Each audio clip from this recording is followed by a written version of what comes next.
하나님 말씀 보도록 하겠습니다. 하나님 말씀 창세기 14장 말씀입니다.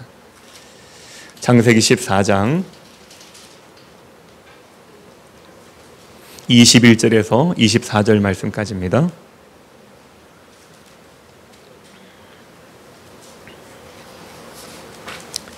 창세기 14장 21절에서 24절.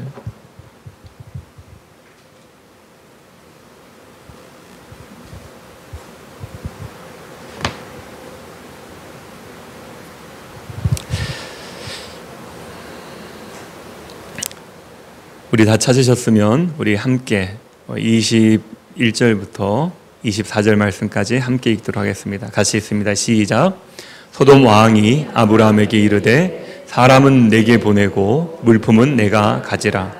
아브라함이 소돔 왕에게 이르되 천지의 주제이시요 지극히 높으신 하나님 여호와께 내가 손을 들어 맹세하노니 내 말이 내가 아브라함으로 치부하게 하였다 할까 하여 내게 속하는 것은 실 한 오락이나 들매끈 한 가닥도 내가 가지지 아니하리라.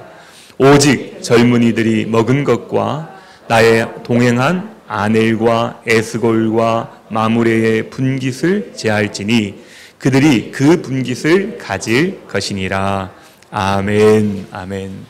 우리 창세기 14장 21절에서 24절까지의 말씀을 통해서 성도로 살아간다는 것 이라는 제목으로 함께 은혜를 나누려고 합니다. 성도라는 이름을 가지고 이 세상을 살아간다는 것이 그렇게 쉽지는 않습니다.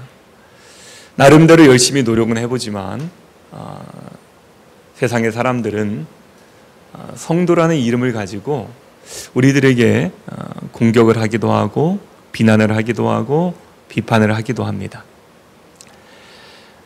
왜냐하면은 이 세상은 하나님을 믿는 믿음의 사람들이 이 세상을 다수를 차지하는 것이 아니라 다수는 하나님을 믿지 않는 불신자가 차지하고 있는 세상에서 살고 있기 때문에 그렇습니다.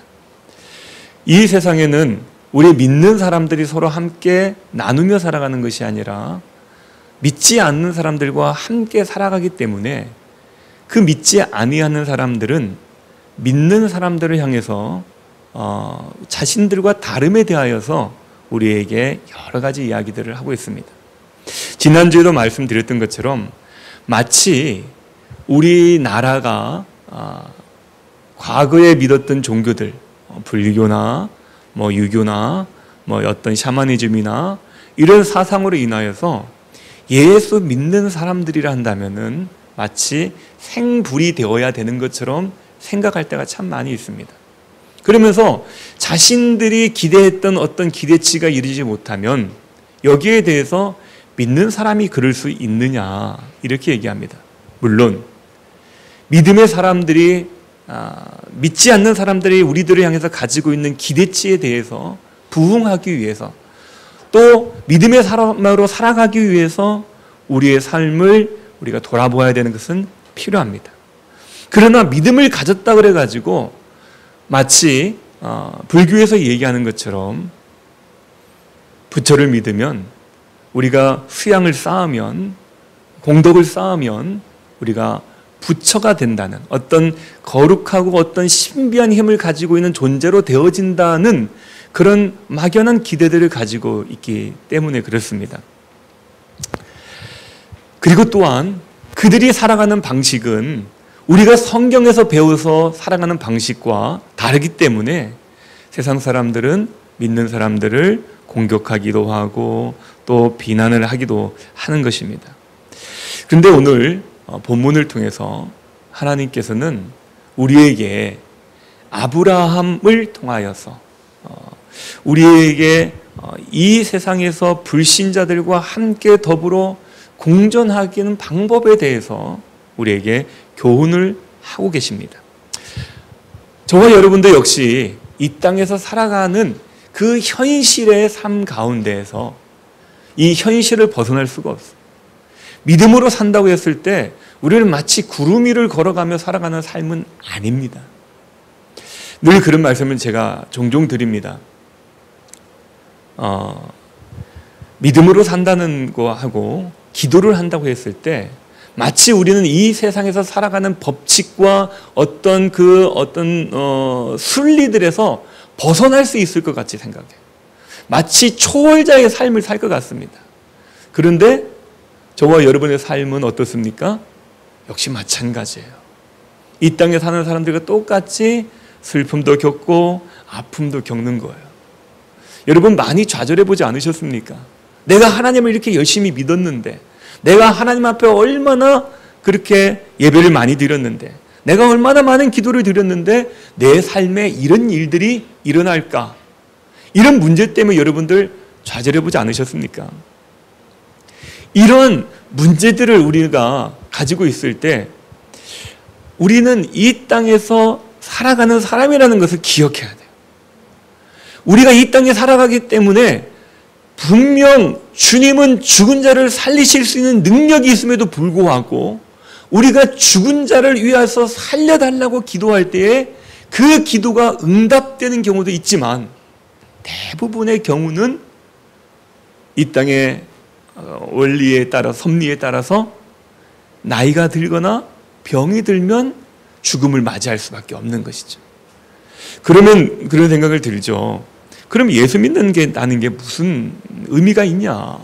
예수 믿으면 무언가 막 우리의 삶 가운데 하나님의 막 어떤 그런 희한한 기적들과 이적들을 보여주셔야 되는 거 아니냐? 물론 하나님 그런 거 다 보여주십니다. 그러나 저와 여러분들이 기억해야 되는 것은 무엇이냐면 이 땅에 발을 붙이고 살고 있는 사람이라는 거 기억하셔야 됩니다. 그래서 마치 그런 얘기 하잖아요. 예수 믿으면은 화 안 낼 것 같잖아요. 예수 믿으면은 무언가 넓은 마음을 가질 것 같잖아요. 그런데 그러려고 노력합니다. 그러려고 주님 앞에 기도도 하고 합니다. 근데 여러분의 삶 가운데 화가 안 납니까? 여러분의 삶 가운데에서 어떤 분노가 일어나지 않습니까? 좌절이 일어나지 않아요? 아니면은 여러분의 삶 가운데서 문제 해결되지 않는 것들 때문에 고통당하지 않습니까? 그것이 바로 저와 여러분이 살고 있는 현실이라는 거예요. 많은 사람들은 이러한 문제들을 해결해 보겠다고 무아지경에 들어가는 분들이 참 많이 있습니다. 마치 이것들을 다 부정하고요. 근데 여러분, 저는 의사는 아닙니다만은 제가 아는 상식에서는 우리가 몸이 아프잖아요. 그럼 몸이 아플 때에 어떻게 해야 됩니까? 몸이 아픈 원인을 찾아서 제거해야 돼요. 그런데 제가 보니까 예전에 어떤 성도님을 봤습니다. 그분을 뵀더니 중국에 가서 사업을 하시게 됐어요. 근데 제가 그분에게 들은 얘기예요. 신방 가서 중국에 가니까 사업도 사업이고 또 여러 가지 힘들고 또 사업도 잘 안 되고 막 이러니까 뭐가 생겼냐면은 중국에 가니까 우리나라에서는 골프 치려면 굉장히 골프가 고급 운동 스포츠지 않습니까? 근데 중국에는요 땅이 넓어서 그러는지 이 골프 치는데 굉장히 돈이 적게 든대요. 그래서 이 골프장에서 이 골프를 치면서 재미가 들리는 거예요. 그런데 재미가 들리니까 어떻게 되냐면은 다른 사업은 하지 않고 거기서 골프를 치는데 어느 정도냐면은 그곳에서 라면을 끓여 먹으면서 숙식을 하면서 골프를 치게 됐다는 것입니다. 그런데 그렇게 골프로 운동을 하면서 라면을 먹으면서 또는 밤을 새면서 그렇게 골프를 치다 보니까 몸에 병이 생겼어요. 그게 뭐죠? 막 이게 몸이 막 찌르는 그 질병이 뭐죠? 그냥 아무런 증상이 없는데 하여튼 있어요. 그죠? 알죠? 제가 말 안 해도 모르나요? 그 몸이 막 이렇게 찌르는 것들이 아프고 막 이렇게 종기가 같이 이렇게 나고 막 이런 게 뭡니까? 대상포진에 대상포진이 걸린 거예요. 대상포진에 걸렸는데 이거를 빨리 고쳐야 됐는데 중국에선 제대로 치료를 못 받고 그냥 그렇게 참으면서 이것 먹으면 진통제 먹으면 참은 거예요. 그러다 도저히 안 돼가지고 국내로 돌아왔습니다. 국내에 들어와서 치료를 하니까 치료가 때를 놓쳐버린 거예요. 그러니까 결국 어떻게 하냐면 이것저것 방법 써도 안 되니까 결국에는 신경을 죽이더라고요. 신경을. 이 신경을 다 하나씩 아픈 데를 찾아가지고 다 죽이는 신경을 끊어내는 그런 치료를 받더라고요. 그런데 여러분 그런 통증 같은 경우는 신경을 죽여서 어떻게 할 수 있을지 모르겠지만 우리 신체의 다른 장기들의 어떤 문제가 생겼을 때는 그거 잘라내고 말겠습니까? 그 통증만 없애면 되겠습니까? 그 암이면 암을 드러내야 되는 것이고 무언가 고장낸 곳이 있다면 그 고장낸 곳을 고쳐내야 되는 거예요. 그런데 그 통증이 힘들고 어려운 것들만 그냥 감각이 없게 만든다고 해서 되어지는 게 아니라는 것이죠. 쉬운 예를 들면은 피가 철철 납니다. 아파요. 근데 이 피 나는 것을 어떻게 치료해야 됩니까? 이 지압을 하고 피를 멈추게 하는 것이 치료의 방법 아닙니까? 근데 아프다 그러니까 계속 진통제만 먹이는 거예요. 피는 철철 나는데. 그럼 그 사람 어떻게 돼요? 죽게 되는 것이죠. 우리가 하나님을 믿으면서도 우리는 이 땅에 살아가는 현실을 인지해야 됩니다. 하나님이 말씀하시는 분명 특별한 은혜가 있어요. 죽은 자가 살아나는 은혜가 있습니다. 그렇다고 해서 모든 사람이 다 살아나는 건 아니잖아요. 하나님이 그렇게 세상 섭리를 만들지 않았습니다. 그래서 저와 여러분들이 어때요? 건강을 지키는 것도 우리의 해야 될 뭡니까? 사명인 것이죠. 근데 그게 잘 안 되죠. 버틸 수 있을 것 같아요. 할 수 있을 것 같아요. 그런데 하다 보니까 병이 나는 거죠. 병이 나면 또 빨리 치료를 받아야 되는데 두렵고 걱정되고 또 어떻게 되겠지 그러면서 차일피일 미루다 보면은 병을 키웠다라는 그런 얘기들을 많이 듣지 않습니까? 오늘 이게 서론이 길었습니다만은 이런 것이 바로 우리 신앙의 삶 가운데서 확인되어져야 되고 저와 여러분들이 이런 현실의 삶 속에서 어떻게 믿음의 사람으로 성도란 이름으로 가지고 살아갈 것인가에 대한 실제적인 이야기를 한번 나누어 보고 성경을 통해서 주님이 우리에게 알려주시는 그 지혜를 배워보는 깨닫는 시간이 되어지시기를 바랍니다. 오늘 보았던 창세기 14장에서 14장 21절에서 24절까지의 내용은 무슨 내용이냐면요. 아브라함이 그 고향을 떠나오지 않습니까? 그 고향을 떠나올 때에 왜 그 고향을 떠나오느냐면은 하나님께서 그에게 약속을 해주셨어요. 내가 지시할 땅으로 가게 되면은 네가 이런 복을 받게 될 것이다 하고 약속을 받게 되었습니다. 그런데 이 아브라함과 롯이 함께 살고 있다가 이제 우리 13장에서 사건을 보면은 아브라함과 이 롯이 점점 하나님의 은혜로 부유해지는 겁니다. 그러니까 아브라함이 롯에게 얘기하죠. 야, 우리가 가족인데 이렇게 싸우면 되겠냐? 그 아브라함과 롯의 그 밑에 있는 사람들이 양을 치는 사람들이 그 목동들이 싸움을 하는 거예요. 서로 자기 주인의 짐승들에게 더 많은 꼴을 먹이고 물을 주겠다고 서로 싸우는 겁니다. 그러니까 아브라함이 보니까 이거 옳지가 않은 거예요. 그래서 얘기합니다. 야, 우리가 싸우면 안 되겠다. 왜냐하면 하나님이 주시기로 하셨던 이 땅이 있는데, 이 넓은 땅이 있는데 이 땅에서 우리가 서로 이렇게 우리의 싸움하지 않고 평화롭게 살기 위해서 우리가 한 곳을 정해서 서로 각자 헤어지자라고 얘기를 합니다.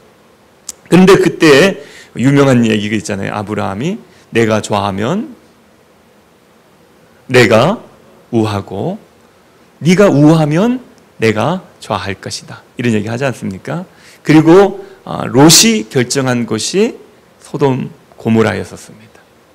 그런데 그 사건 이후에 어떤 일이 있냐면은 우리 14장이 시작할 때 보면은 이제 그 지역에서 강대한 나라가 1절에 보면 이런 얘기입니다. 시나르 왕과 엘라사르 왕과 엘람 왕과 고임 왕이 연합군을 만들어 가지고 전쟁을 하는데 그 전쟁의 상대가 누구냐면은 2절에 보면은 소돔과 고모라와 아드마와 스보임과 그 다음에 소알, 이 5개의 나라가 성이 연합했던 이 5개의 연합군과 싸움을 벌이게 됩니다. 그런데 그 4개의 연합군이었던 이 연합군이 더 강력한 나라였던 거죠. 그러다 보니까 이 전쟁에서, 연합군끼리의 전쟁에서 소돔이 포함되어 있었던 그 전 나라가 연합군이 지게 되었습니다. 그리고 결국 어떻게 됐냐면은 그 소돔에 있는 사람들이 포로로 잡혀가고 재산들이 빼앗겼는데 그 중에 롯이 포함되어 있는 거예요. 그래서 그 잡혀가던 사람들 중에, 그 전쟁을 치루었던 사람들 중에서 13절에 보면은 도망한 사람이 와가지고 아브라함에게 와서 얘기합니다. 당신의 조카 롯이 잡혀갔습니다. 이 얘기를 하는 거거든요. 그랬더니 이 아브라함이 이제 그 조카 롯을 구해서 돌아오는 사건이 바로 14장의 사건이라는 것이죠. 그런데 이 사건 속에서 하나님께서 이 사건을 통해서 저와 여러분들에게 깨닫게 하시는 사건이 있다면은, 이 아브라함이 이 가나안에 머물면서도 그는 우리가 생각했을 때 어떻습니까? 성경을 통해서 보면은 하나님께서 아브라함을 얼마나 큰 믿음의 사람으로 인정을 하고 있습니까? 성경 곳곳에서 신약 성경에 보면은 믿음의 조상으로 아브라함을 거론하고 있어요. 그렇게 믿음의 조상이었고 아브라함과 그 이삭이 하나님의 물질의 축복을 받아서 거부가 되었다는 이야기가 성경에 나와 있는 모습입니다. 그래서 믿음의 사람으로는 굉장히 하나님께서 이 아브라함을 우리에게 조상처럼, 믿음의 조상처럼 우리는 얘기하고 있지 않습니까? 우리가 교회의 모델, 교회가 나아갈 방향, 이것을 얘기할 때는 어느 교회를 얘기합니까? 예루살렘 교회, 초대교회를 얘기하지 않습니까? 그러면 믿음에 대해서 얘기할 때는 우리는 누구를 먼저 거론하게 됩니까? 물론 여러분들이 서로 각자가 좋아하고 존경하는 신앙 인물들이 있겠지만은 우리가 성경에서 공통적으로 인정하는 믿음의 시조, 조상, 그러면은 아브라함을 거론하지 않습니까?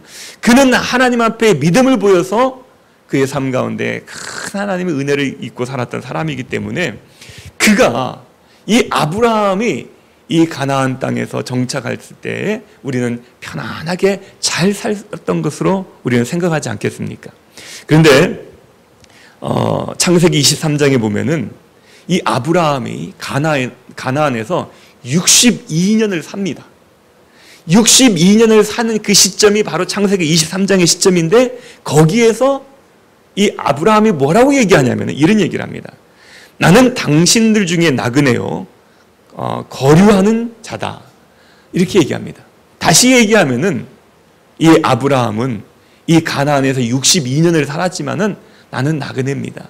이 나그네라는 의미가 영적인 의미도 있어요. 이 땅이 우리의 본향이 아니라 우리가 가야 될 본향이 있는데 그 나라는 하늘나라고 이 땅에 살면 나그네다, 이런 영적 의미도 있겠지만은 이 얘기를 자기 부인이 죽은 다음에 장례를 치르면서 그 지역에 있는 사람들에게 도움을 요청하면서 이런 얘기를 하는 거예요. 고백하기를 나는 나그네입니다, 나는 떠돌입니다, 이런 얘기를 하거든요. 그 얘기 속에서 우리가 깨달을 수 있는 것은 무엇이냐면은 아브라함의 삶이 녹록하지 않았다는 거예요. 비록 믿음의 삶이었고, 비록 하나님의 축복을 받았고, 이삭이 우물을 팔 때마다 그 우물에서 물들이 솟아나는 그런 하나님의 은혜를 받았지만은 그 땅에서, 이방 땅에서, 가나안 땅에서 살아갈 때에 믿지 아니하는 그 사람들과 이방인들과 함께 섞여 사는 것이 녹록하지 않았다는 것입니다. 많은 사람들과 무리를 지었고 살고 있었지만 그는 나그네와 같은 고독을 느끼며 살 수밖에 없었던 그런 고백을 하는 것이거든요. 그렇다면은 신앙인으로서 살아가면서 승리하며 하나님의 은혜를 받았던 이 아브라함이 그런 나그네 같은 삶을 살면서 어떻게 그렇게 살아냈느냐는 것이죠.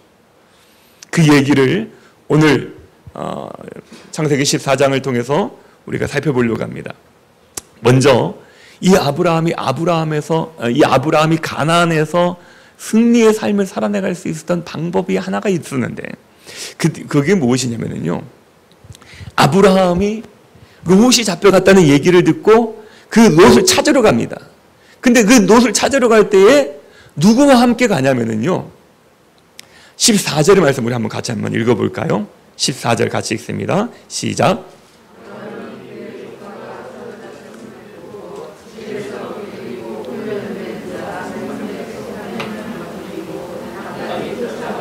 아멘. 이 아브라함이요, 이 오늘 말씀 14장 14절에 보니까 뭐라고 얘기하냐면은, 자기의 조카 롯을 찾으러 가는데 그 조카 롯을 찾으러 가기 위해서 자기가 거느리고 있었던 개인 군사가 있었다는 것입니다. 318명이 있었어요. 그들은 평상시에 훈련된 자였었습니다. 그 집에서 길리워지고 훈련된 군인들이 318명이 있었다. 이렇게 얘기를 합니다. 우리가 318명 그러면은 뭐 얼마 안 되네. 전쟁할 수 있는 숫자가 얼마 안 되네. 이렇게 생각하시지 않겠습니까? 그러나 그 당시에 318명이라는 개인이 군사를 거느리고 있다는 것은 그렇게 작은 숫자가 아닙니다. 여러분들 영화를 즐겨 안 보시죠? 말씀과 기도에 전무하시니까 영화를 볼 시간이 없으시죠? 근데 과거의 기억들을 되새겨 보면은 우리가 말씀과 기도에 전무하기 전에 보았던 영화들 있지 않습니까? 그 중에 보면은 어떤 중세를 배경으로 하는, 로마를 배경으로 하는 그런 영화들이 있습니다. 그런 영화에 보면은 개인 집에 보면은 검투사들이 있어요. 검투사들이 있는데 영화의 스케일이 작아서 그런지는 모르겠지만 제가 본 영화들을 이렇게 생각해 보면은 검투사들이 있는데 그 검투사들이 몇백 명 되는 그런 집이 없어요. 검투사가 많으면 몇십 명 이런 정도입니다. 개인 병사들이 있다고 할지라도 100명을 넘는다는 것이 쉬운 일이 아니에요. 근데 318명의 개인 병사가 있었다. 그것은 굉장히 대단한 것이라는 것이죠.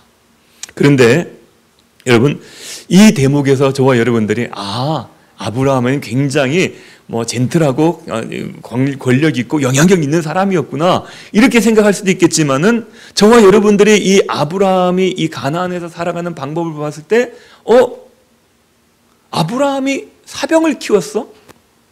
왜 키웠지? 가나안의 사람들이 공격해 오니까 이것들을 막아내기 위해서 이 사병들을 키웠나?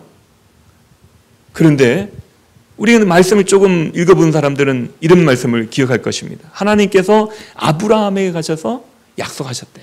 뭐라고 하셨습니까?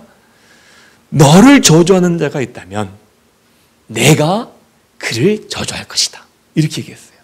사람들 중에서 만약 너에게 해를 끼치는 사람이 있다면 천지를 창조하신 전능자인 내가 그를 저주하겠다. 이렇게 말씀하셨거든요. 이 얘기는 무엇이냐면요. 누구든지 너를 어렵게 한다면 내가 가만 안 놔둘 거야. 이 얘기를 한 거예요. 그런데 믿음의 조상이었던 아브라함이 하나님의 그 약속의 말씀을 못 믿어서 그 가나안에 머물러 있으면서도 누군가가 그를 해하려고 할 때 하나님이 지켜주실 거 아니에요. 그런데 그에게는 개인적인 사병을 키우고 있었다는 것이죠. 그러면 우리는 그렇게 생각할 수 있어요. 아브라함이 믿음이 없었나? 이런 생각을 할 수가 있지 않겠습니까? 그런데 이것이 바로 오늘 저와 여러분들에게 하나님이 말씀하시는 첫 번째 교훈인 것입니다. 왜냐하면은 아브라함은요, 하나님을 믿었습니다. 그렇기 때문에 고향을 떠나와서 여기까지 올 수 있었잖아요. 그런데 그가 개인 사병을 키웠다는 그 대목을 볼 때 우리가 생각해야 되는 것은 무엇이냐면은 이 아브라함의 생각이 왜 사병을 키웠을까 하는 겁니다. 왜 사병을 키웠을까? 여러분 왜 사병을 키웠다고 생각하십니까? 자기의 힘을 과시하기 위해서? 아니면은 자기의 어떤 영향력을 나타나기 위해서? 아니면은 어떤 선거 때 그 국회의원이나 임금으로 나가가지고 대통령이 되려고? 왕이 되려고? 그랬을까요? 아닙니다. 아브라함이 그렇게 개인 사병을 키우고 가지고 있었던 것은 무엇이냐면은 하나님이 그를 지켜주신 것은 믿지만 그러나 약속받은 자로서의 해야 될 의무가 있음을 그는 알고 있었다는 것입니다. 사람의 입장에서 자기가 해야 될 책임이 있다는 것을 알고 있었다는 것입니다. 무슨 얘기냐면은 하나님께서 자신에게 주신 그 지혜를 총동원해서 자기 자신의 안전을 위해서, 자기 자신의 재산과 가족을 보호하기 위해서, 하나님의 자녀로서 부끄러움을 당하지 않기 위해서 미래를 준비해야 되는, 내가 준비해야 되는 그런 노력이 필요하다는 것을 알고 있었다는 것이죠. 예수님을 신앙을 가지고 있는 분들 중에서 보면은 미신적인 신앙을 가지고 있는 분들이 참 많이 있습니다. 우리가 좋은 얘기로 그런 얘기 하죠. 우리 믿음의 사람들은 기도하면 된다. 말씀 보면 된다. 이런 얘기 참 많이 하잖아요. 그런데 여러분, 그 얘기를 잘 이해해야 돼요. 기도만 하면 되는 게 아닙니다. 기도도 해야 되는 거거든요. 말씀만 읽으면 되는 게 아닙니다. 말씀도 읽어야 되는 것이죠. 예를 들면 이런 것입니다. 믿음이 아무리 좋은 아브라함이라 할지라도요, 만약 그가 기도만 한다고 했을 때, 기도만 했다면은 그의 삶 속에서 일어나는 일들이 일어났겠습니까? 하나님께서 아브라함을 찾아오셔가지고 그렇게 얘기하셨어요. 아브라함아, 내가 너에게 이런 축복을 줄게. 아멘. 하나님께서 약속을 해주셨으니 내가 기도 열심히 해야 되지. 그러면서 기도만 하겠다면은 그의 삶 가운데서 가나안이 그에게 주어졌겠냐는 것이죠. 하나님의 약속의 땅이 주어졌겠느냐는 것이죠. 그가 하나님의 약속의 말씀을 들은 다음에는 뭐 했습니까? 그 다음에는 사람의 결단이 필요해요. 그 다음에는 그 갈대아 우르에서 그 편안한 삶 속에서 그 형제와 친족이 살고 있고 보호를 받을 수 있는 그 울타리 안에서 그것을 뛰쳐나올 수 있는 결단과 결과가 필요하다는 것입니다.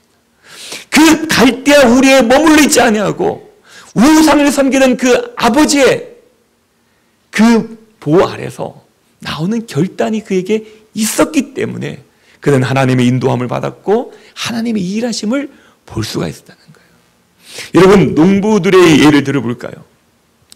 농부들이 파종기가 되었습니다. 제가 말이 조금 이상하나요, 발음이? 제가 우리 아이들한테는 그런 얘기를 했어요. 아빠가 나이를 먹다 보니까 몸이 말을 안 들어 막 이런 얘기를 했는데요. 죄송한데 여기는 저보다 나이 많으신 분들이 훨씬 많으시는데, 지난 주간에 무슨 일들이 있었냐면은 이상하게 말을 하는데 자꾸 제가 제 혀를 막 깨무는 거예요. 예. 자꾸 말을 하는데 혀가 이게 물리는 겁니다. 예. 고기를 못 먹어서 그랬을까요? 이 혀를 자꾸 물어가지고 몇 번을 물더니 결국에는 이 혀가 상처가 났어요. 그러다 보니까 여기에 이제 이렇게 상처가 나다 보니까 이렇게 말을 하다 보면 자꾸 걸려가지고 제가 센 바람을 하는데 조금 깜짝깜짝 놀래고 있습니다. 양해를 부탁을 드리겠어요. 그래서 이 아브라함이 만약에 또는 믿음의 사람들이 씨를 뿌려야 될 파종기가 됐을 때 기도만 한다 그래서 그 씨가 뿌려질까요? 뿌려지지 않겠죠. 뿌려질 리가 없습니다. 자기가 직접 나가야 됩니다. 농부가 나가서 씨를 뿌려야만 그 씨가 자랄 수 있는 거예요. 또 수확기가 됐어요. 수학기가 됐다 그래가지고 성경만 읽으면 말씀이 우리의 생명이니까 말씀만 봐, 성경 공부만 봐 한다고 해서 성경 공부만 한다고 해가지고 이 성경 공부가 그 자라난 이삭들을 수확해 주냐고요. 아니에요. 그 수확은 누가 해야 됩니까? 농부가 나가서 땀을 흘리며 해야 되는 것입니다. 공부하는 학생이요, 믿음 좋은 학생이에요. 하나님께서 그에게 믿음을 주셨어요. 약속을 주셨어요. 내가 너를 통해서 큰 일을 하게 할 것이다. 이런 약속을 받았습니다. 그래서 아멘 하시고는 그 기도만 열심히 하는 거예요. 시험 봐야 될 시즌이 됐는데도 공부하지 않아요. 기도만 해요. 그러면 그 시험은 어떻게 될까요? 당연히 좋은 점수가 나올 수 없어요. 나는 하나님의 약속을 받았으니까 이라고 생각하면서 잠이나 자고 놀기만 해서는 그는 다음 학년으로 진급할 수가 없는 것입니다. 요셉이 애굽으로 팔려갔습니다. 그랬을 때 여러분 한번 생각을 해보셨나요? 그 요셉이 애굽으로 팔려갔을 때 어땠을 것 같아요? 아유, 팔려왔구나. 쿨하게 그 긍정적인 마인드로 뭐 그럴 수도 있지 막 이러면서 나중에 그 형제들을 만났을 때 뭐라고 하냐면 하나님이 당신들을 위해서 나를 먼저 이곳에 보냈습니다라고 얘기했지만은 그 고백을 하기 전 벌써 10몇 년 전에 그 어려움을 겪었어요. 어린 나이에. 우리 아이들과 얘기할 때 가끔 그런 얘기를 해요. 3명의 자녀이다 보니까 다른 가정을 예를 들면 시험도 칠 수 있어요. 저희 가정 얘기를 들면은 3명의 자녀가 있으니까 이 3명의 자녀가요, 다 달라요, 성격이. 예. 다 다른데, 이 서로의 어떤 그런 그 영역 싸움이, 권력 싸움이 굉장히 막 치열합니다. 장남은 장남으로서의 자기 영역을 지키려고 그러고, 둘째는 둘째로서의 그 영역을 지키려고 그러고, 막내는 내가 막내인데 막 이러면서 자기 영역을 지키려고 그래요. 그런데 서로 얘기를 하면서 큰아이들이 하는 얘기가 뭐냐면은, 요셉의 얘기를 할 때면 항상 그런 얘기를 해요. 맞아요. 요셉이 그렇게 된 거 다 이유가 있어요. 까불어서 그래. 막 이런 거예요. 깝치다가 그렇게 된 거예요. 형들한테 막 자기 옷 자랑하고 자기 꿈 자랑하고 막 이렇게 막 형들을 무시하고 막 이렇게 하니까 까불다가 그렇게 된 거라고 얘기를 한 겁니다. 물론 이 요셉이 철이 없었음도 있었어요. 그런데 요셉이 그렇게 철없이 자기가 형들 앞에서 꿈 얘기를 하고 자기 옷을 자랑하고 막 이렇게 할 수 있었던 것은 뭘까요? 요셉이 형들을 믿었기 때문에 그래요. 형들은 이런 것들을 받아줄 수 있을 거라는 믿음이 있기 때문에 그렇게 하는 거예요. 하룻가 강아지가 왜 범을 안 무서워하는 줄 아십니까? 왜 안 무서워할 거예요? 몰라서 그래요. 그리고 범이 어미 같은 거예요. 그냥 내가 까불어도, 하룻강아지니까 까불어도 저 범이 나를 받아줄 것이다 생각하고 막 가서 까불기도 하고 물기도 하고 활짝활짝 뛰기도 하는 것입니다. 그가 철이 있고 그것을 분명히 분별할 줄 안다면 그러지 않았겠죠. 그런데 이 요셉도 마찬가지인 거예요. 그 형들을 믿고 신뢰했기 때문에 까불고 장난치고 그런 얘기도 할 수 있었어요. 형들은 받아줄 줄 알고. 근데 그 형들이 어떻게 했습니까? 잡아다가 팔아버렸어요, 외국에다가. 근데 그 팔기 전에 또 무엇을 당했습니까? 죽음의 협박도 받았어요. 죽을 뻔한 거예요.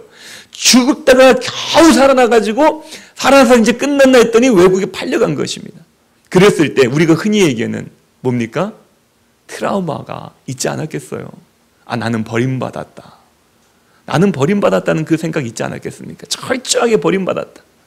내가 가족에게 돌아가도 나는 죽임을 받을 수 없는 그런 존재구나. 나를 도와줄 사람이 아무도 없구나. 그런 삶을 겪으면서 이 요셉이 에이, 될 대로 되라. 인생이 뭐 그런 거지 뭐. 막 이러면서 그렇게 그냥 막 살았다면은 요셉은 어떻게 됐을까요? 애굽의 총리가 될 수 있었겠다고 여러분 생각하십니까? 그렇게 막 살고요. 막 거칠게 살고요. 막 다른 사람들과 싸우며 살고요. 막 이러면서 살았다면은 하나님께 그를 총리로 세우셨을까요? 아니에요. 아마 제가 볼 때는요. 그 요셉이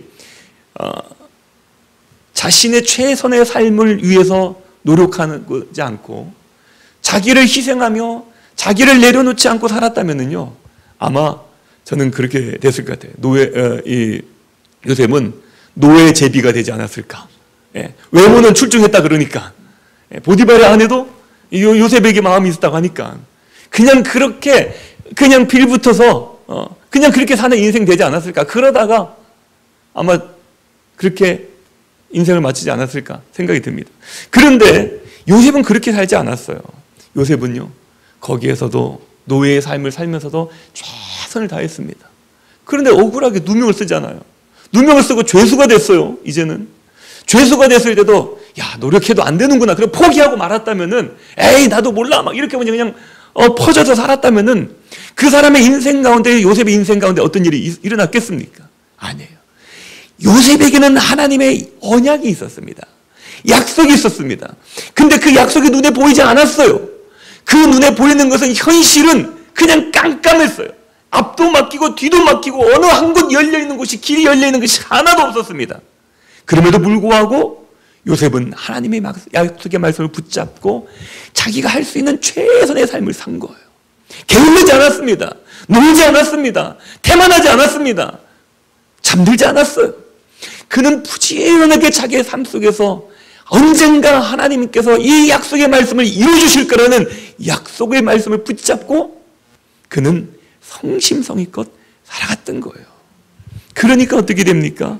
그는 하나님께서 주님의 때가 되니까 그를 총리로 세우시는 겁니다. 인생을 막 살지 않았어요. 카피라이터들이 만든 광고 문구들이 보면은 이런 문구가 종종 있는 걸 봤습니다.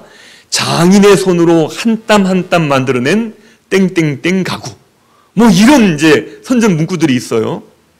이런 문구들을 통해서 보면은요, 장인이 명품을 만들어낼 때는 대충 만들지 않아요. 한 땀 한 땀 정성을 들여 만든다는 것입니다. 백세의 왕자인 사자도 작은 짐승 한 마리를 잡을 때, 여러분들 요즘도 하는지 모르겠습니다. 동물의 왕국, 여러분 보시나요? 보시는 분들 끄덕끄덕 하시는 분들도 계신데, 보통 동물의 왕국을 보시는 분들은 연세가 많으신 분들이 주로 보시더라고요.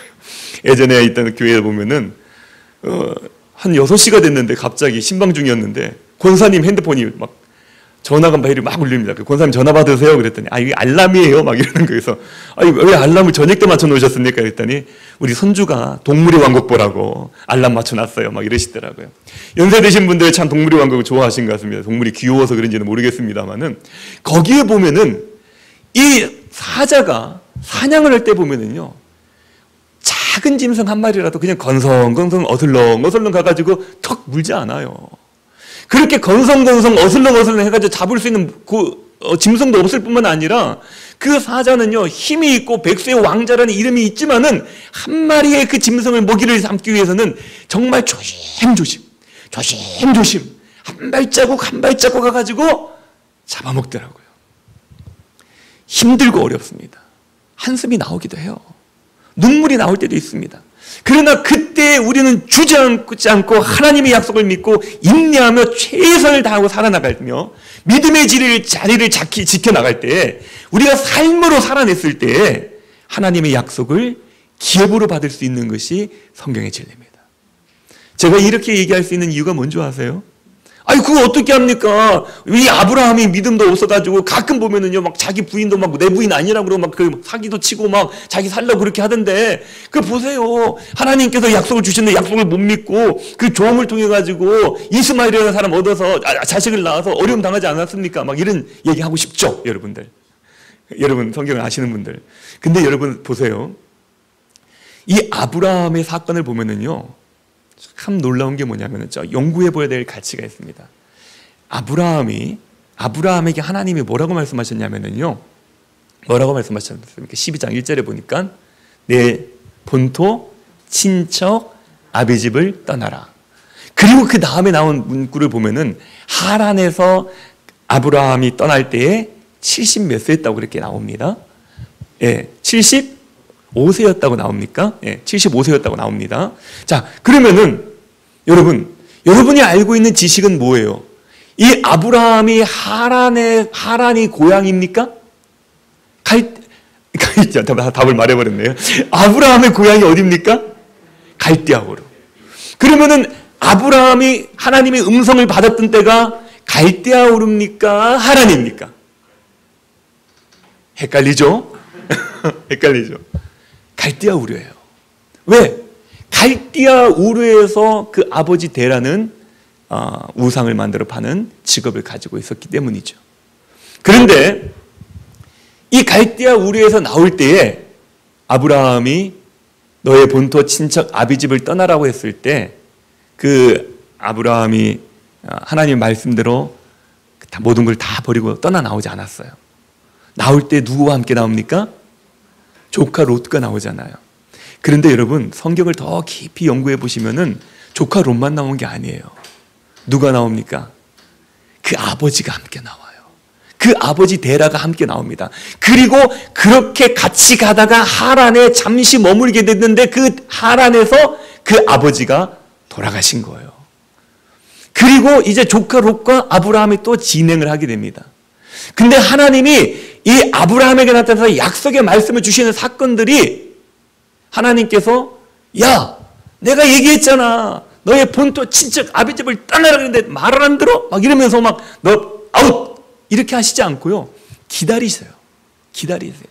그리고 그 데라가 그 아버지가 돌아가신 다음에 하나님께서 창세기 12장에서 나타나서 약속하십니다.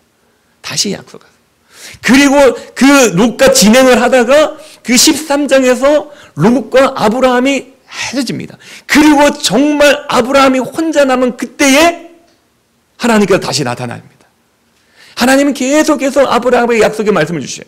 그리고 그가 바른 길을 돌아올 때까지 기다려주시면서 그를 인도하고 계시는 것입니다.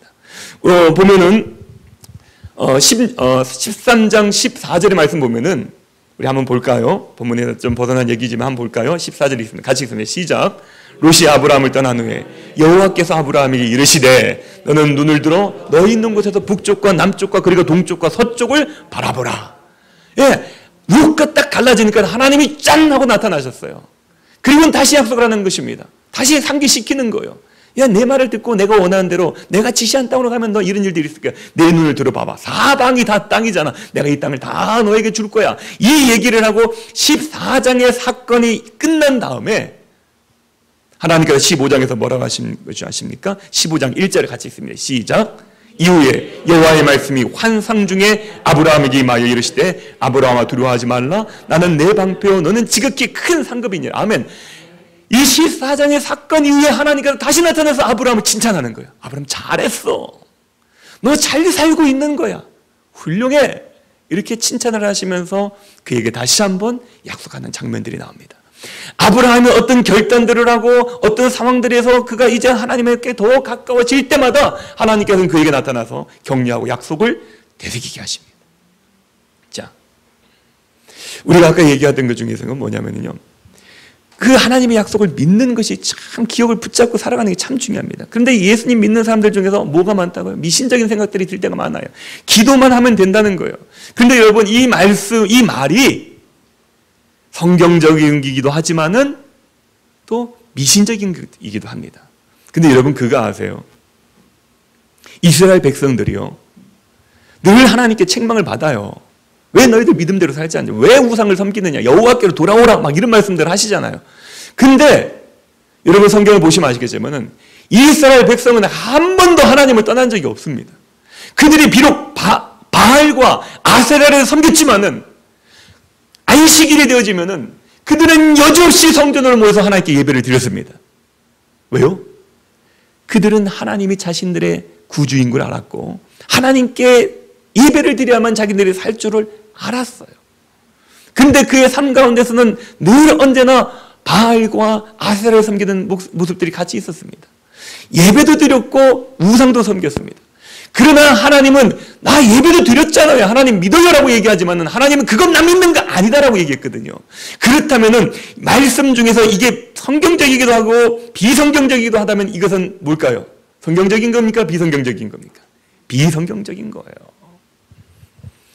여러분, 우리가 기도하는 건 맞아요.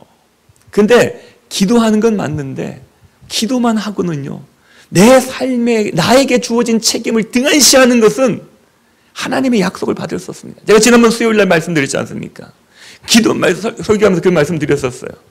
하나님께서 사도 바울이 그런 얘기했습니다. 내가 하나님의 약속을 받았는데 이 약속을 받고 인내하지 않음으로 말미암아서 하나님의 약속을 기업을 받지 못할까 두렵다, 이런 얘기를 고백했거든요.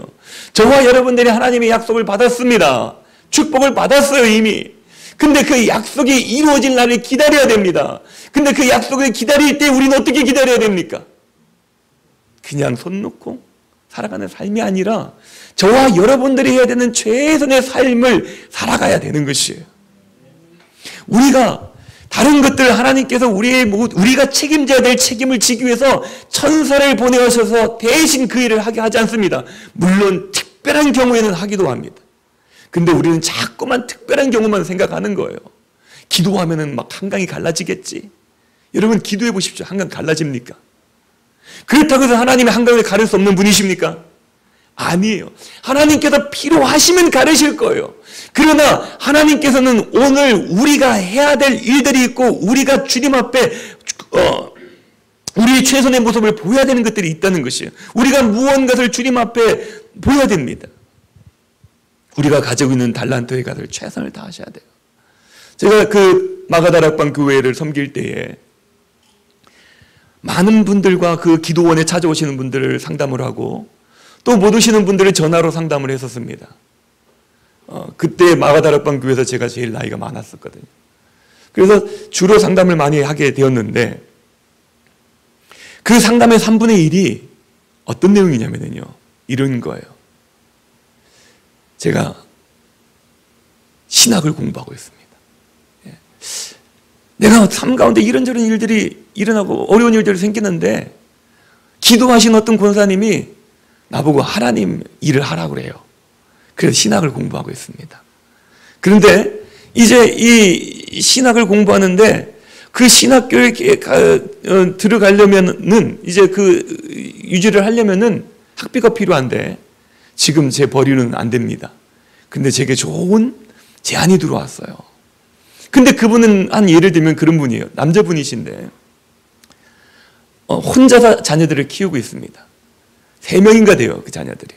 근데 자기가 신학을 하기 위해서 벌이가 작은 일을 하고 있고 시간을 활용할 수 있는, 마음대로 쓸 수 있는 해야 되니까 벌이가 작은 일을 하고 있고 그 자녀들에게 넉넉하게 줄 수가 없어요. 근데 그분이 나이도 많아요. 저보다 더 많아요. 근데 신학을 하시겠대요. 그래서 하나님 부름을 받았냐? 하나님 음성을 들었냐? 확신이 있느냐? 없대요. 그럼 왜 가냐? 권사님이 가라 그랬대요. 기도 많이 하시는 권사님이 가라 그랬다는 거예요. 그랬다는 거예요. 그 길 가고 신학 배우면은 하나님께서 좋은 길 열어주실 거라는 거예요. 근데 내가 직장을 옮겨야 됩니까? 말아야 됩니까? 이 얘기 물으시더라고요. 그럼 만약에 하나님께서 부르셨으면 저보다 나이 많아도 신학할 수 있어요. 나이 많으면 못한다는 거 아닙니다. 그런데 하나님께서 저와 여러분들을 부르실 때 확실한 증거를 보여주실 거예요. 근데 그런 거 없이 막연하게 내가 이 일을 가면은 하나님께서 나를 용서해 주시고 나를 이렇게 해주시고 이렇게 한다고 생각하는 겁니다. 아니에요. 왜 자기가 삶 가운데 해야 될 사명이 있고 자기의 달란트가 있는데 왜 그걸 뒤로 하려는 거예요? 젊은 친구들이 신학하는 친구들이 있을 때마다, 하겠다는 친구들이 있을 때마다 제가 물어봐요. 야, 너의 특징이, 너의 달란트가 뭐냐? 이런 얘기 물어봅니다. 근데 신학하고 상관없는 달란트를 가지고 있는 거예요. 근데 신학 가겠대요. 그러면 제가 말립니다. 야, 너 그거 신학 간다고 했을 때 하나님 음성을 듣고 가라 얘기를 합니다. 왜냐하면 하나님의 뜻보다 하나님 음성보다 먼저 앞설 수는 없으니까요. 그런데 목사인 내가 보았을 때 지금 같이 공부한 신학생들을 보니까 제가 했던 신학과만 해도 80명이거든요. 정원이 80명이었었어요. 80명이 졸업을 했는데 그 80명이 다 졸업도 못했을 뿐만 아니라 그 졸업한 사람들 중에서 목회를 하는 사람들이 많지 않아요. 제 동기가 가끔 전화 옵니다. 전화를 막 피하려고 하는 건 아닌데 이 친구가 꼭 바쁠 때만 전화를 해요. 전화를 받으면 항상 이게 똑같아요. 야, 땅 좋은 거 나왔어. 땅 좀 사라. 야, 목회하려면 건물이 있어야 돼. 건물 사라. 막 이렇게 얘기를 해요. 이거 뭐 부동산 업자가 된 거예요. 그 친구가. 그러면서 자기는 지금 저기 부천역 앞에 있는 좋은 오피스텔에서 살고 있다. 막 이러면서. 근데 보니까 그 친구는 차가 없어요. 어떻게 된 건지 모르겠습니다. 걸어다니는 걸 좋아해서 그런지는 모르겠지만은 제가 볼 때는 그렇게 부티나 보이지는 않아요. 그런데도 그는 시간만 있으면 제게 전화를 해요. 그리고 늘 얘기합니다. 야, 그 교회 하려면 얼마나 힘드냐. 돈도 있어야지. 그러니까 그 교회에 투자할 돈이 있으면 땅을 사. 뭐 이런 얘기들을 종종 합니다. 이런 친구들이 많아요. 그런데 정말 우리가 가야 하는 그 길 가운데 갈 때는요, 하나님께서 보여주실 거라는 거예요. 우리가 만약에 그 기도만 필요하다면은 하나님께서 그 기도가 필요한 때를 보여주시겠죠. 기도할 때도 필요합니다. 그러나 우리가 보편적으로 하나님이 주신 은혜 가운데 살아갈 때는요, 우리가 노력하는 모습이 있어야 돼요. 우리가 하나님께서 주셨던 그 사명들을 이뤄나가기 위해서 우리의 최선을 해야 될 때가 있다니까요. 그냥 놀고 먹고 자고 그런 데서 되는 게 아닙니다. 우리의 달란트를 주신 하나님 이유가 있을 거예요. 우리가 그런 얘기 했죠. 전쟁이 일어났습니다. 전쟁이 일어났는데 이 아브라함에게는 사병들이 있었어요. 사병의 숫자가 몇 명이라고요? 318명. 그런데 여러분, 이 전쟁에서 이긴 사람들이 어떤 사람들이었습니까? 성경이 14장에 보면 이렇게 되어 있어요. 이 전쟁이 일어난 이유가 뭐냐면은 14절 한번 볼까요? 14장 4절에 보면 이들이 12년 동안 그돌라 오멜을 섬기다가 13년에 배반한지라. 무슨 얘기를 하냐면은요. 그돌라 오멜이 뭐냐면은 14장 1절 보십시오. 14장 연합군 중에 보면은 신하랑 아므라벨, 그리고 엘라살 왕 아리옥, 엘람왕 그돌라 오멜, 그리고 고임왕 디달, 이렇게 되어 있습니다. 무슨 얘기냐면은 이 지금 5개 나라, 소돔, 고모라, 바르시아, 그 다음에 시납, 스보임, 또 소알, 이 나라들이 누구를 섬겼냐면은 그돌라오멜을 섬겼다는 거예요. 다시 무슨 얘기냐면 5개 나라가 이 한 나라를 섬기는 속국이었다는 것입니다. 근데 그들이 13년을 섬기다가요, 배반을 했어요. 이젠 우리 안 섬기겠다, 이렇게 얘기한 겁니다. 무슨 얘기냐면은 그 4개의 연합군은 어떤 나라라고요? 강대국이라고요. 강대국. 5개 나라가 모여서 전쟁을 했는데 졌다고요. 그런데 이 아브라함은 사병 318명을 데리고 갔습니다. 그런데 그 적군, 연합군을 무너뜨리고 조카를 찾아왔어요. 가능합니까? 아브라함은 닌자를 양성했나요? 예? 전쟁에 능한 어떤 신들, 무슨 싸움꾼들을 키웠습니까? 아니에요. 그가 자기가 하나님이 주신 것들을 지켜나가고 이것들을 하나님이 주신 지혜를 가지고 이것들을 유지해 나가면서 하나님께 주신 것들을 귀하게 여기고 자기가 최선을 다해서 준비한 사병이 있었을 때 그 다음에 몫은 누가 하는 겁니까? 하나님이 하신다는 거예요. 저와 여러분들이 어떻게 살아가는가를 보시는 겁니다. 저와 여러분들이 하나님이 주신 것들을 어떻게 쓰는지 보시는 겁니다. 저와 여러분들에게 주셨던 모든 환경들을 어떻게 이용하시는가 보는 것입니다. 그 환경 가운데서 절망하고 낙심하고 허비하고 낭비해버리고 포기해버린다면은 이런 것들을 하나님의 은혜를 경험할 수가 없게 될 거예요. 그냥 그렇게 포기하며 불평하며 원망하면서 그렇게 죽어갈 것입니다. 그러나 하나님의 약속을 붙잡고 내 삶 가운데 최선을 다하면서 무엇인가 약속을 향해서 나아갈 때에 하나님은 우리와 함께 하십니다. 할렐루야. 소수의 사람들이 다수의 사람, 불신자들과 함께 살아갈 때 얼마나 어렵습니까? 그런데 그 가운데서 우리가 해야 될 삶이 있습니다. 몇 가지의 더 말씀을 보려고 하는데 시간이 많이 지나서 오늘 여기에서 말씀을 정리하겠습니다. 코로나 상황이니까요. 너무 길게 예배를 드려도 위험할 수 있어서 또 제가 박보영 목사님 밑에서 배운 거 있지 않습니까? 예, 하다가 나머지는 다음 주에 이거요. 예, 괜찮으시죠? 네, 하나님께서 우리에게 주신 그 환경들 가운데서 여러분 포기하거나 절망하지 마십시오. 우리가 어떤 환경인지 각자 다 다르겠죠. 그런데 그 하나님의 약속을 붙잡고 저와 여러분들이 최선을 다해 살아가는 모습이 필요합니다. 우리가 할 수 있는 최선을 보이세요. 저와 여러분들이 할 수 있는 최선을 보이시는 겁니다. 그럴 때에 하나님은 우리를 하나님께서 인도해 주신다는 거예요. 당대의 최강국이었던 4개의 왕이 연합한 연합군이 318명이 무너졌습니다. 말이 안 되는 일이에요. 그런데 우리는 무언가 한다는 것이 귀찮아서요. 무언가 한다는 것이 어렵기 때문에 노력하지 않고 잘 되겠지, 그런 미신적인 생각을 가지고 있어요. 우리가 분명히 부단히 노력해야 되는 부분이 있음에도 불구하고 그렇게 살지 못할 때가 있습니다.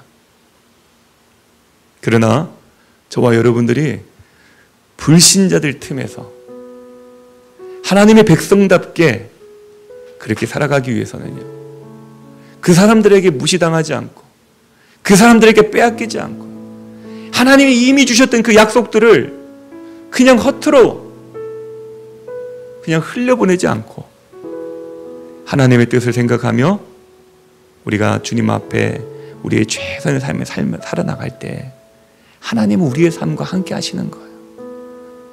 믿으십니까? 아브라함이 믿음이 없어서 사병을 키운 거 아니에요. 그가 해야 될 일이 있었습니다.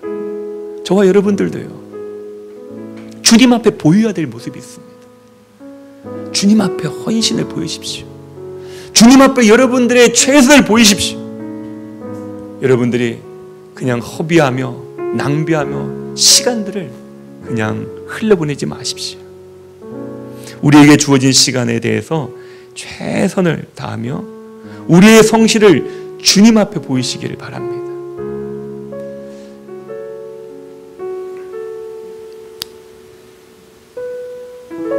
우리가 노력하는 것은 마치 사람의 어떤 노력으로 치부될 때가 많아요. 아예 기도를 해야지 무슨 그런 노력을 하냐, 이런 얘기 할 때도 참 많이 있죠. 그런데 하나님께서는요, 우리를 보세요. 기도할 때마다 하나님의 기적이 바로바로 나타나지 않습니까? 이상해요. 우리가 하나님께 기도하면은 하나님은 늘 침묵하세요. 그래서 엔도 슈샤코가 지었던 침묵이라는 책도 그렇게 나왔고, 많은 사람들이 거기에 동의했고, 또 거기 책을 읽으면서 왜 하나님이 침묵하실까 이렇게 생각하시죠. 근데 그 결론이 어떻게 내려집니까? 하나님은 침묵하지 않으신다는 거예요. 우리가 생각할 때 하나님은 침묵한다고 생각하고 있지만 하나님은 보고 계세요. 그리고 저와 여러분들이 하나님 앞에 어떤 성실의 태도를 보이느냐, 어떤 믿음의 모습을 보이느냐, 이것들을 하나님께서는 감찰하고 계시다는 겁니다. 더 많은 예들이 있지만 다 하지 않겠습니다. 318명이 연합군을 무찌를 수 있었던 것은 절대 아브라함의 힘이 아닙니다. 그것은 하나님의 능력입니다. 그런데 하나님의 능력을 나타나기 위해서는 318명의 사병들이 필요했습니다. 물론 그것이 없어도 하나님은 역사를 이루셨겠죠. 그러나 하나님은 아브라함이 최선을 다해서 하나님의 것들을 유지하고 지켜나가려고 했을 때 힘을 더해 주신 거예요. 힘을 더해 주신 것입니다. 저와 여러분들 하나님 앞에 성실로 나갑시다. 우리의 삶들을 통해서 하나님 앞에 최선의 모습을 보여드리십시오. 그것이 바로 하나님께서 기뻐하시는 거예요. 저와 여러분들의 모습들 가운데서 노력하는 모습을 보이십시오. 하나님을 믿는다고 내가 고백을 하지만은 내가 결단하지 않고 내가 무언가를 변화하지 않는 삶을 살아갔을 때에는요, 우리의 힘으로 할 수가 없어요. 믿으십니까? 318명을 통해서 주님의 능력을 보이셨던 하나님의 그 능력이 저와 여러분들의 삶 가운데서 나타나심으로 말미암아 이 땅의 삶 가운데서 다수가 살아가고 있는 불신자들의 삶 가운데서 저와 여러분들의 믿음의 사람으로서 승리하는, 성공하는 분들이 되시기를 주님의 이름으로 축원드리겠습니다. 주님이 주시지 않으면 아무것도 가질 수가 없습니다. 여러분들이 가지고 있다고 생각한다 할지라도 주님이 걷어가시면 아무것도 쥐고 있을 수가 없습니다. 하나님은 우리의 구원자이십니다. 하나님의 말씀은 반드시 이루어질 것입니다. 그러므로 저와 여러분들 그 약속의 말씀을 믿고 끝까지 이 믿음의 길을 걸어나가십시오. 그리고 여러분들의 삶 가운데서 믿음으로 준비하십시오. 아브라함, 모세가 방주를 준비했던 것처럼, 아브라함이 사병을 준비한 것처럼, 요셉이 11년을 준비한 것처럼, 저와 여러분의 삶 가운데 어쩌면 그것이 긴 시간인 것 같고 힘든 시간인 것 같고 눈물이 나는 시간인 것 같고 정말 아픔이 있는 시간이지만은 그 시간을 인내하며 또 최선을 다할 때 하나님의 그 약속은 어느덧 저와 여러분의 삶 가운데서 이루어지고 있음을 보시게 될 것입니다. 그런 우리 시온성교회 성도님들이 다 되시기를 바랍니다. 아멘, 아멘.